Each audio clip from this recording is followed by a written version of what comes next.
In his memoir, The Pastor, Eugene Peterson, translator of the Message Bible, relates the beginnings of his pastorate that was supported by the Presbyterian Church of America. As a condition of the financial support they provided as he established the new church, the PCA required monthly reports. The first page consisted of a variety of statistics that measured the health of the young congregation. A second page required a qualitative update from Peterson of his personal and theological development. Peterson religiously submitted the reports, grateful for the financial support of his denomination. However, after several months without feedback on the reports passed, he began to suspect that no one actually read the reports, beyond perusing the vital statistics from the first page. Peterson began running an experiment. He crafted more and more audacious stories for the qualitative review, opining on his depression, drug addiction, and inclusion of psychedelics in the weekly liturgy. Still, no response. After 3 years, his supervisors asked him to debrief on the quality of his supervision and experience with the program. He reported that he was pleased with the program in totality, but was disappointed that no one actually read his reports. After insisting that they had, the reports in question were produced, and the supervisors discovered that they had indeed not read the reports. Peterson's arrangement with the Presbyterian Church was fundamentally a constructivist classroom. Peterson was given a classroom and specific formative assessments to report each month. However, his supervisors, the classroom instructors, failed to implement several of Chickering and Gamson's 7 principles for good practice in undergraduate classrooms. Specifically, the feedback was designed to encourage contact between the student and faculty, but the supervisors failed to respond to Peterson's cry for interaction. And they failed to give prompt feedback, which is critical so students can benefit from their learning in a course. I use this example to demonstrate how important these principles are in a constructivist course. For this class, I have developed a constructivist course entitled Building Organizational Resilience. Our organization scrambled to respond to the COVID-19 pandemic. That crisis revealed a lot of unanticipated issues that threatened our ability to survive. The question arose, what else will we face in the future?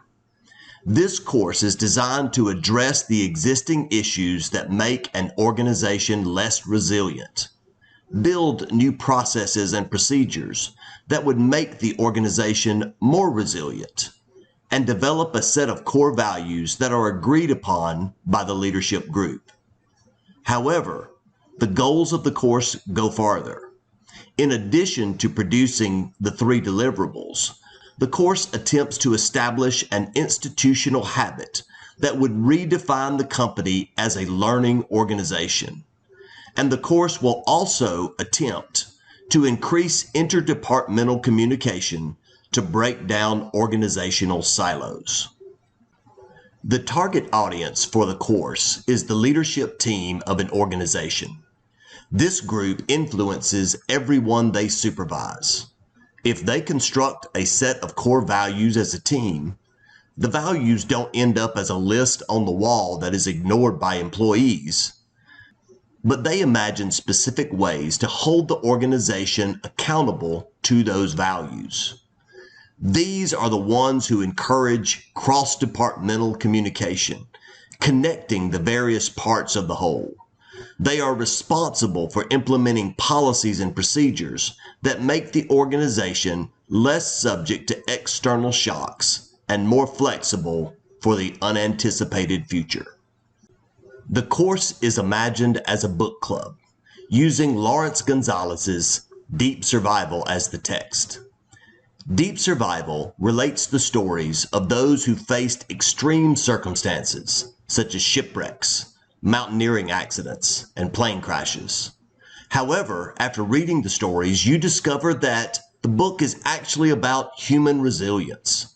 The subtitle of the book describes its contents: who lives, who dies, and why. Even though it is not directly about corporate survival, the principles can be related to organizational behavior, allowing the class to construct new knowledge as a team that is specific to their circumstances.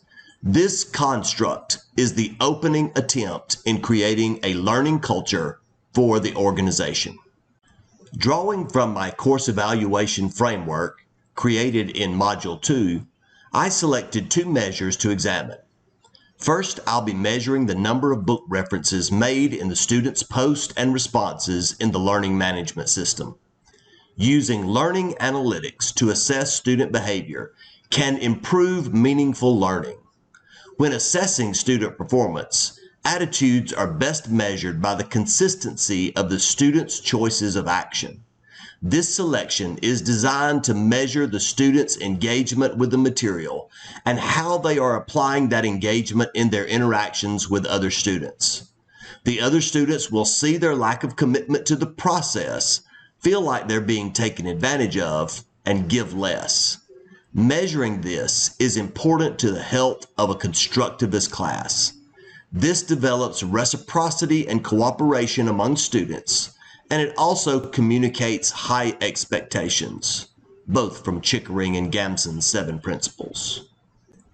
In the mock data, I am measuring the number of references to the book that a student makes in their weekly original post and replies to the other students about their post. It falls into 2 categories: direct references, where the student relates a point to a story in the book originally, and indirect, where the student echoes a story made by another student in their original post. The total references for each week is also tallied. As you can see, Student 3 varies significantly from the class averages over the first 4 weeks of the course. Coming in below average in all 3 categories requires intervention and redirection by the instructor. Failure to establish the core values of the class diminishes the instructor's influence. Second, I am measuring the amount of time invested by the students in the class each week. This self-reported metric has 2 purposes: making sure that the course doesn't interfere with their usual work, and making sure that the student is engaged in the class. In the original class plan, the designer anticipated that the class would require 2 hours per week for each student. Time beyond that may stress the student, which is not a mental state conducive to learning. However, time significantly below the class average may indicate that the student isn't investing the time necessary to learn in a constructivist setting. This gives prompt feedback and emphasizes time on task, both from Chickering and Gamson's principles. In the mock data, you can see that Student 2 is investing significantly less time on average than the rest of the students. While the establishment of core values is still important, this issue is more complex, since it could reflect external pressures and not simply the lack of investment in the class. This requires coaching, not simply the strict enforcement of a standard. If it is an engagement issue, the revelation of the difference between the student's time investment and the average time investment may suffice to create change. People are sensitive to social norms and respond with change. Ethically, both of these metrics could create division within an organization. Displaying individual student data, even if it's anonymized, could lead the student getting formative feedback to draw incorrect conclusions about other members of the team. Any data displayed to a student should be aggregated and any individual data redacted.